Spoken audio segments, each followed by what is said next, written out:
So I'm going to offer a few readings of Carol and Pluribus. I'm just up to episode 2, and I haven't gotten any further than that, so I can't tell you what happens afterwards. But I want to look at her from a few positions, which is modern, postmodern, and metamodern. There's no one correct interpretation of a show, of a book, or any work of art in general, and so these are just my interpretations. I'd be happy to hear how these land with you and to hear what arises in you after you hear me tear Carol a new one. So for my few readings of Carol, the first being a modernist viewpoint, I get that sense of the romanticism of the human spirit, of the soul and of your personality. Oh my God, what a disaster that everybody's lost themselves. Their bodies are now just empty vehicles which some aliens have taken over. We have to save individuals. We have to save the human spirit. It's really hard for me to take this part seriously because it's such a primitive understanding of embodied cognition with a strong belief in the separation between the mind and the body. That your mind is somehow steering your body, where you are behind your eyes and between your ears, and there's a true or authentic version of you that operates your body like a machine, like you're driving a car or something. And there's just no science that supports this at all. But Carol clearly isn't up to date with either cognitive science or neuroscience. And so my postmodern reading of her looks at her as a hyper-privileged, middle-aged white woman living in a luxurious house and getting paid obscenely well to write donkey shit fiction for socially inept and hyper-awkward people. And it's work that she doesn't even find meaningful at all, pumping out all this fantasy romantic garbage slop. And then when the psychic glue happens, she starts to impose her viewpoint on the few who haven't joined and suggested that her worldview is better, superior to the views of all other people who aren't American, with that same kind of white savior complex that has just no sense of nuance, no openness to the opinions of others, or even any curiosity. Carol asks no questions, she only makes demands. It's telling that she's hyper-isolated and she has no family or friends that benefit from the psychic glue. The man whose name I can't remember, who's running the airplane, mentioned how he's no longer persecuted because of the color of his skin and he could finally enjoy his life, while Carol has been reaping the benefits of her life with little to no self-awareness here. The other woman has family in an impoverished part of the world, and she's not going to suffer anymore, nor will she have to worry about the well-being of her family or of her child. And yet none of these values matter to the middle-aged white woman who, hilariously on Air Force One, in a kind of Will Smith save the earth kind of energy, tries to rally everybody to her hyper-individualistic cause, though nobody shares her values or her outlook or have any of the required skills to make anything happen. And yet Carol can very well just be called Karen, as her public freakouts cause immense damage, but she doesn't care so long as she can live, laugh, love at whatever wino clock it is. She doesn't have the skill set to affect any meaningful change in the world, but she wants to shout out others to do the hard work for her, which is something we see oh so often in public freakouts and in social justice commentary online. And if she really cared about fixing or changing the world, she wouldn't be getting blackout drunk and then exploding at everyone. That's not you being a good or a true human. That's not being a responsible citizen.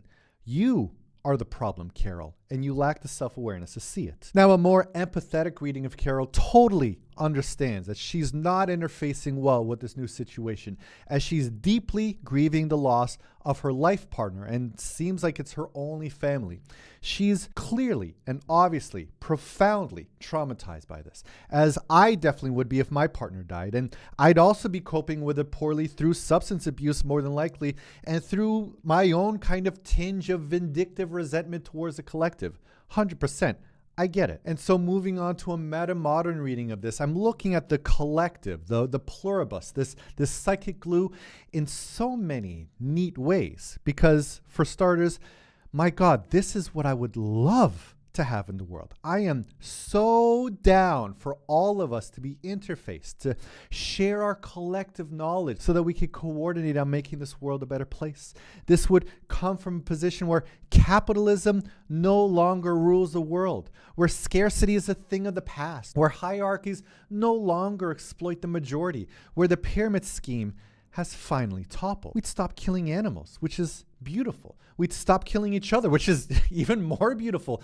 We'd embrace sex positivity. Finally, racism would be over. Poor health would be a thing of the past. Violence would cease to exist. This is a future that I dream of. And I'm sure that if you thought about it, you'd want this future as well. All of us instantly and easily understanding each other, sharing everything, and working together to improve the state of the planet and to potentially solve all of these problems that we're currently facing. This is what we all want. And the only way that we could achieve this is through instant communication, through a lack of privacy, and through complete resonance with each other.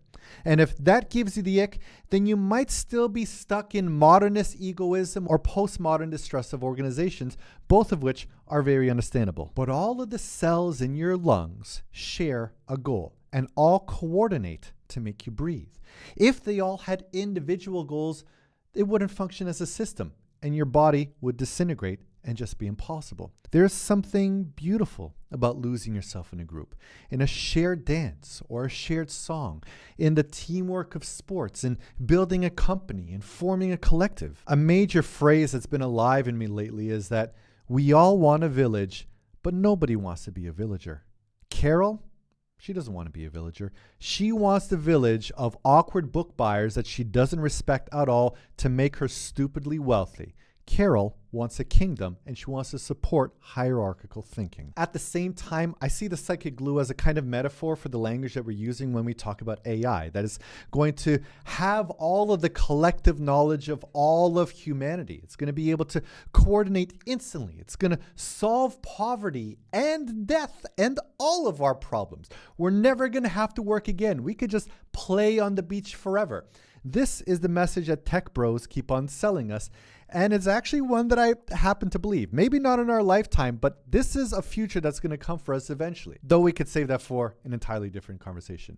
Now, I haven't seen past episode 2, so I don't know where the director is going with the show. But I've heard that in the credits, there's a message that the show was made by humans, which suggests an anti-AI stance, which I know is very trendy amongst the online creative crowd as a kind of virtue signaling for the importance of the artistic soul and for the value of artists, which is a kind of evolution of the special snowflake language that we were given as children. And I know that whenever I post any kind of AI art-related content on Threads, it pisses a lot of people off, and I'm sure that this last section might have annoyed you as well. I hope that in the next episode or somewhere down the line, the collective figures out a way to somehow quarantine Carol, because right now she's statistically worse than Hitler, as her angry outburst results in the deaths of tens of millions of people. I'd like to see the collective have some kind of real ethical teeth here and to put some restrictions on how much damage Carol can do. Her car, after all, it has a breathalyzer in it because she probably caused some horrible damage to others from her irresponsible drinking, which she clearly hasn't learned her lesson from. She's psychologically no more developed than an angsty teenager, it seems, and she shouldn't really have access to hurt so many others. And so that's all that I have for now. As soon as the sun sets tonight, I'm going to get back to the next 2 episodes. I would love to hear what you think. I'm going to be analyzing all of your comments as either modernist egoism or postmodern cynicism, by the way. And so if you disagree with me in any way, then you just don't understand the pluribus, because after all, there are no right or wrong answers. Bye-bye.